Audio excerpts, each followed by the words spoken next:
ஹதரத் சுலைமான் அலைஹிஸ்ஸலாம் அவர்கள் மஸ்ஜிதுல் அக்ஸாவை புனல் நிர்மாணம் செய்ததற்கு பிறகு முக்கியமான 3 துஆக்களை கேட்டார்கள்.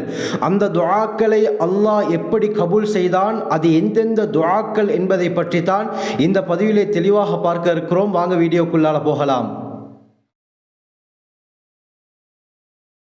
அல்ஹம்துலில்லாஹி ரப்பில் ஆலமீன், அஸ்ஸலாத்து வஸ்ஸலாமு அலா ரசூலில்லாஹி அம்மா பஅத்.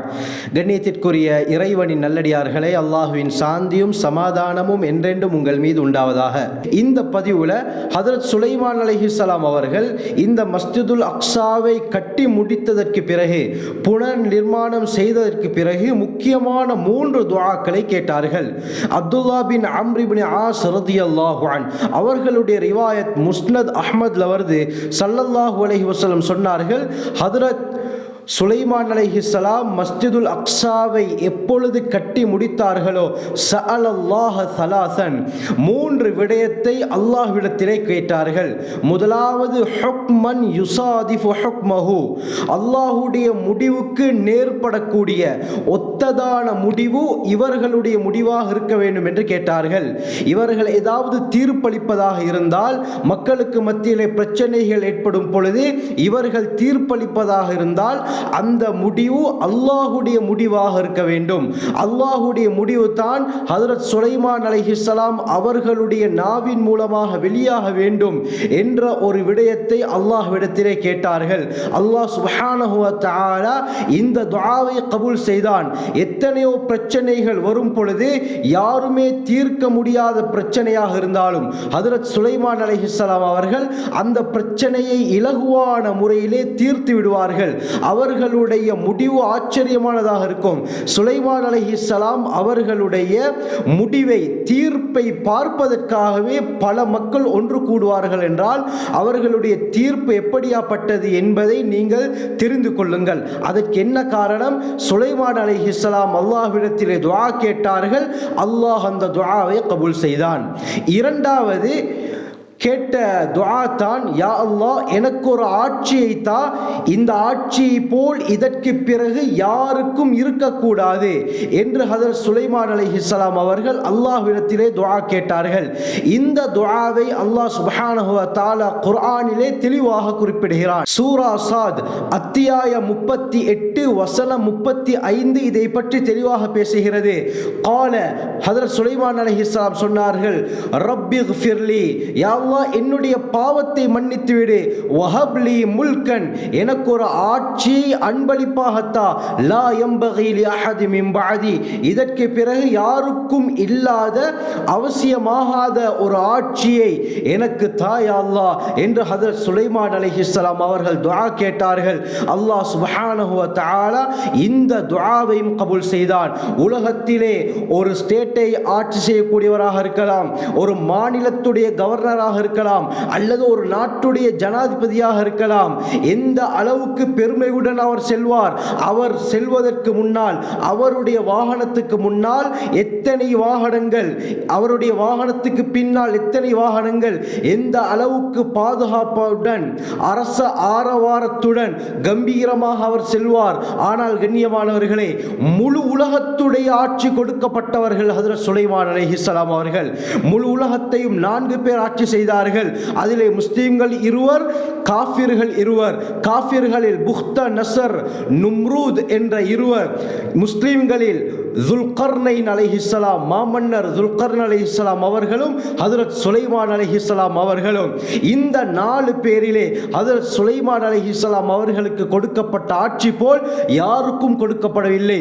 எப்படியாப்பட்ட ஆட்சி தெரியுமா? குர்ஆனிலே அல்லாஹ் சுப்ஹானஹு வ தஆலா பல இடத்திலே சொல்லி காட்டுகிறான்.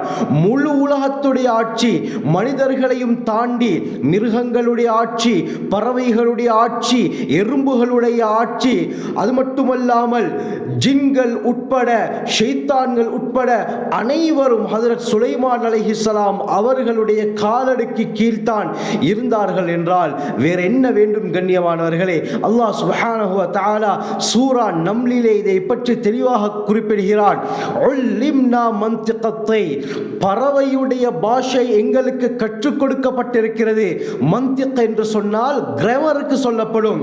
அதாவது பறவையுடைய பாஷை பாஷையின் கிராமர் இலக்கணம் ஹஜ்ரத் சுலைமான் அலைஹிஸ்ஸலாம் அவர்களுக்கு கொடுக்கப்பட்டது, கற்றுக் கொடுக்கப்பட்டது என்று சொன்னால் கண்ணியமானவர்களை எப்படியாப்பட்ட ஒரு ஆட்சியாக இருக்கும். புறா இவர்கள் சிம்மாசனத்தில் இருக்கும் பொழுது பிரச்சனையை முறையிடும், அதனுடைய பாஷையில் தீர்வை சொல்வார்கள். மிருகங்கள் வந்து முறையிடும், அதனுடைய பாஷையிலே முடிவை தீர்ப்பை சொல்வார்கள். ஜின்கள் வரும், மனிதர்கள் வருவார்கள், ஒட்டுமொத்த படைப்பினங்களும் ஹஜ்ரத் சுலைமான் அலைஹிஸ்ஸலாம் அவர்களிடத்திலே வந்து அந்தந்த பாஷையிலே முறைப்பாடு செய்தால் அந்தந்த பாஷையில் அதனுடைய தீர்ப்பை கொடுப்பார்கள். உல்லிம்னா மன்திகத்தை வ ஊதீனா மின் குல்லி ஷை, சகல விடயங்களும் எங்களுக்கு கொடுக்கப்பட்டிருக்கிறது என்று சுலைமான் அலைஹிஸ்ஸலாம் சொல்லக்கூடிய விடயத்தை அல்லாஹ் தெளிவுபடுத்துகிறான். கண்ணியமானவர்களே, எல்லா விடயங்களையும் அல்லாஹ் ஹஜ்ரத் சுலைமான் அலைஹிஸ்ஸலாம் அவர்களுடைய காலுக்கு கீழால் கொண்டு வந்து கொடுத்தான், அவர்களுக்கு வசப்படுத்தி கொடுத்தான். முக்கியமான ஒரு விடயம்தான் சூரா அம்பியா அத்தியாயம் 21 வசனம் 81 82 இதை பற்றி தெளிவுபடுத்துகிறது. வலி சுலைமான ரிஹ ஆசிஃபதன் தஜ்ரி பி அம்ரிஹி இலல் அர்தில்லதி பாரக்னா ஃபீஹா, காற்றை நாம் சுலைமானுக்கு வசப்படுத்தி கொடுத்தோம் என்று அல்லாஹ் கூறுகிறான். ஆசிஃபதன், வேகமாக வீசக்கூடிய காற்றை நாங்கள் வசப்படுத்தி கொடுத்தோம். தஜ்ரி பி அம்ரிஹி இலல் அர்தில்லதி பாரக்னா ஃபீஹா, நாங்கள் பரக்கத் செய்த, அபிவிருத்தி செய்த இடங்களுக்கு அவருடைய அனுமதியின் பிரகாரம் காற்று அவர்களை சுமந்து கொண்டு செல்லும் என்று அல்லாஹ் சுப்ஹானஹு வ தஆலா குர்ஆனிலே தெளிவாக குறிப்பிடுகிறான். இந்த காற்றுடைய வேகம் எப்படியாப்பட்டது தெரியுமா? சூரா சபா அத்தியாயம் 34 வசனம் 12 இருந்து 14 வரை இதை பற்றி பேசுகிறது. வலி சுலைமான ரிஹ குதுவுஹா ஷஹ்ருன் வ ரவாஹுஹா ஷஹர். சுப்ஹானல்லாஹ், சுலைமான் அலைஹிஸ்ஸலாம் அவர்களுக்கு நாங்கள் காற்றை வசப்படுத்தி கொடுத்தோம். எப்படி என்றால் அவர்கள் காலையில் போகக்கூடிய தூரம் ஒரு மாதம் நடந்து போகக்கூடிய தூரம், மாலையில் அவர்கள் போகக்கூடிய தூரம் ஒரு மாதம் நடந்து போகக்கூடிய தூரம். அதாவது ஒரு நாளிலே ஒரு மனிதன் 2 மாதம் தொடர்ச்சியாக எவ்வளவு தூரம் நடப்பானோ இந்த அளவை ஒரே நாளில் ஹஜ்ரத் சுலைமான் அலைஹிஸ்ஸலாம் அவர்கள் கடந்து விடுவார்கள். காற்று இவர்களை தூக்கி கொண்டு செல்லும். உலமாக்கள் அல்லாமா ஹாசின் ரஹ்மத்துல்லாஹி அலை தங்களுடைய தஃப்சீரிலே குறிப்பிடுகிறார்கள், அல்லாஹ் சுப்ஹானஹு வ தஆலா பொதுவாக சுலைமான் அலைஹிஸ்ஸலாம் அவர்களுக்கு காற்றை வசப்படுத்தி கொடுத்திருந்தான். அது வேகமாக வீச வேண்டும் என்று இவர்கள் உத்தரவிட்டால் அது கடும் வேகமாக வீசும். அது நளினமான முறையில் வீச வேண்டும் என்று இவர்கள் காற்றுக்கு உத்தரவிட்டால் அது தென்றல் காற்றாக மாறும் என்பதாக ஹாசின் ரஹ்மத்துல்லாஹி அலை தங்களுடைய தஃப்சீரிலே குறிப்பிடுகிறார்கள். இப்படியாப்பட்ட செல்வ செழிப்பை, பாக்கியத்தை ஹஜ்ரத் சுலைமான் அலைஹிஸ்ஸலாம் அவர்களுக்கு அல்லாஹ் கொடுத்திருந்தான். அதே சூரா சபாவிலே அல்லாஹ் சுப்ஹானஹு வ தஆலா 12வது ஆயத்தில் தொடர்ச்சியாக கூறுகிறான், வ அஸல்னா லஹு ஐனல் கித்ர், செம்பு ஊற்றை அவருக்காக நாங்கள் ஓடவிட்டோம்.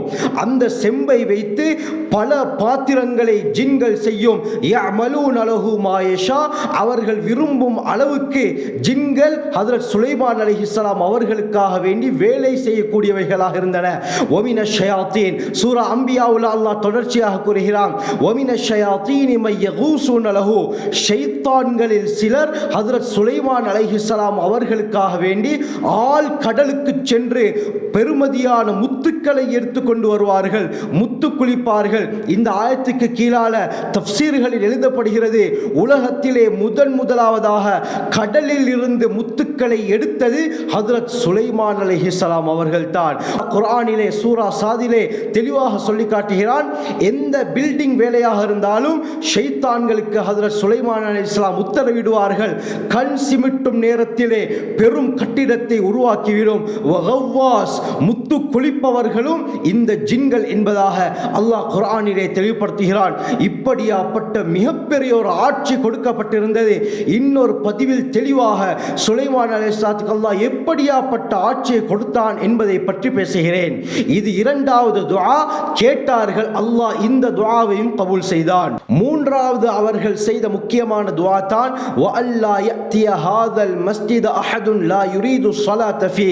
யார் இந்த மஸ்ஜிதுக்கு, இந்த மஸ்ஜிதுல் அக்ஸாவுக்கு தொழுவதுடைய நாட்டத்துடன் வருகிறாரோ இல்லா ஹரஜ கயௌமின் வலதத்துஹு உம்முஹு, அவர் தொழுதுவிட்டு இந்த மஸ்ஜிதை விட்டு வெளியேறும் பொழுது எல்லா பாவங்கள் மன்னிக்கப்பட்ட அன்று பிறந்த பாலகனை போல் அவர் போக வேண்டும், செல்ல வேண்டும், வெளியாக வேண்டும் என்று அல்லாஹ்விடத்திலே துஆ கேட்டார்கள். இதிலே முக்கியமான ஒரு விடயத்தை சொன்னார்கள்.